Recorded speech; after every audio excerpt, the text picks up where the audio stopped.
জিলালে?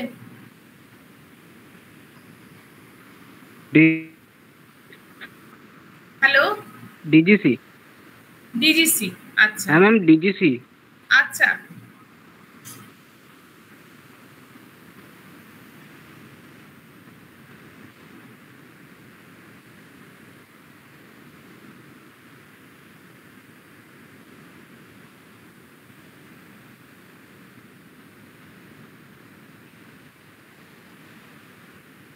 হ্যাঁ সুমন্ত দেখা যাচ্ছে।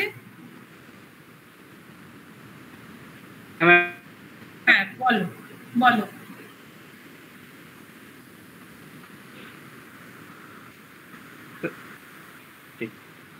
বলো।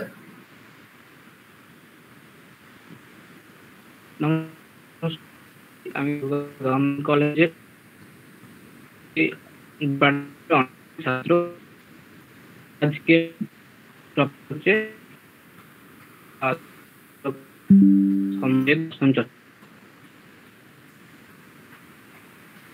সুমন্ত তোমার কিছু গলা পাওয়া যাচ্ছে না।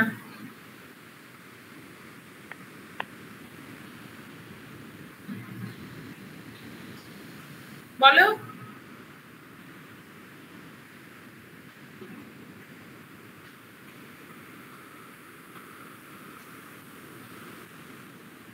হ্যালো,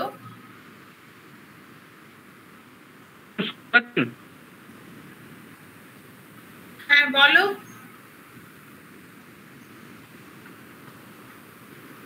সূত্রকার যুগ বা সময় দর্শন চর্চা। সময়কাল হচ্ছে খ্রিস্টীয় 200 অব্দ থেকে সমাপ্তিকাল বলা যায় না। প্রত্যক্ষ বা পরোক্ষ ভাবে বেদ ও উপনিষদকে কেন্দ্র করে একে একে 6টি দর্শনের আবির্ভাব ঘটে, যথা সাংখ্য, যোগ, ন্যায়, বৈশেষিক, মীমাংসা ও বেদান্ত। এই 6টি সূত্র দর্শনকে স্বরদর্শনও বলা হয়। এই সূত্র দর্শনের ক্রমবিকাশে আবার 3টি স্তর বা পর্যায় লক্ষ্য করা যায়। 1 সূত্র, ভাষ্য, 3 হচ্ছে টিকা। সূত্র বলতে বোঝায় সুতো, কিন্তু সূত্র দর্শনে সুতো শব্দটির আক্ষরিক অর্থে প্রয়োগ না করে রূপক অর্থে প্রয়োগ করা হয়েছে। শ্রুতি সহায়ক বাক্য এই অর্থে ব্যবহৃত হয়েছে।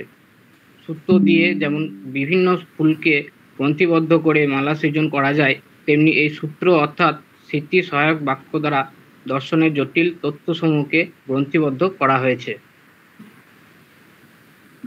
সুদূর অতীতে কোনো গ্রন্থ রচনার ভিত্তি ছিল না।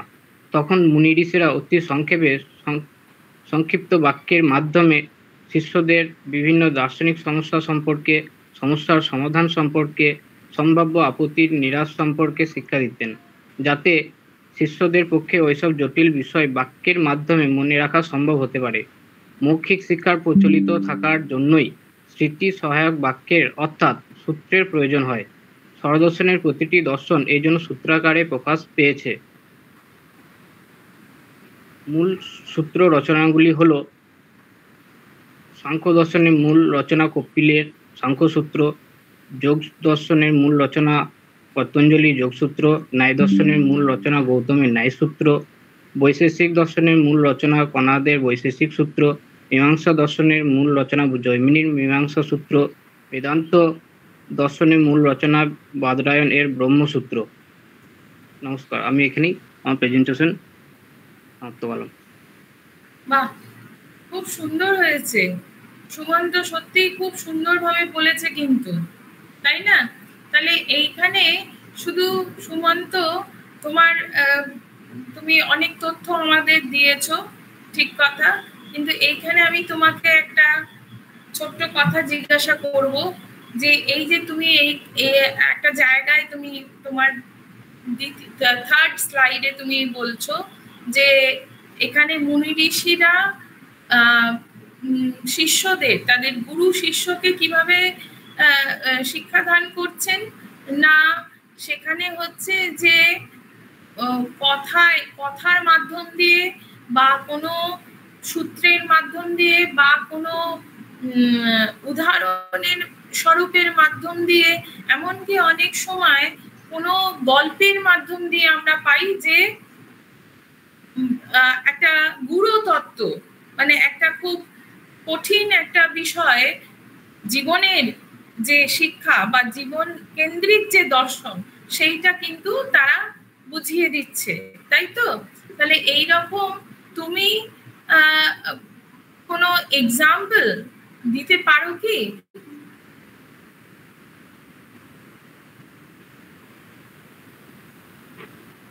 মানে এইটার যে সুবিধা, এই সুবিধাটা অন্তত কি বলতে পারবে?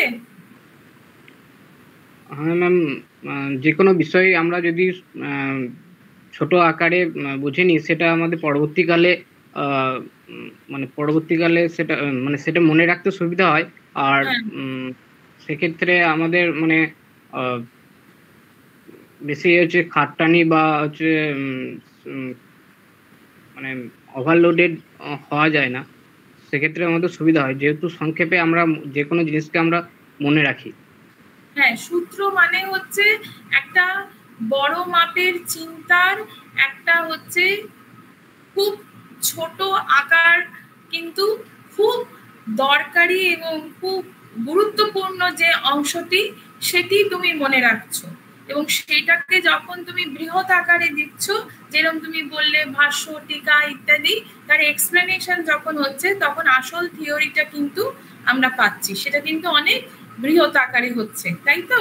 তাহলে এর সুবিধাটা, সূত্রের সুবিধাটা এখানেই লুকায়িত হয়ে আছে, এবং সেই জন্য সূত্রকারের যে সময়টা, এটা এত গুরুত্বপূর্ণ হয়েছে, তাই তো?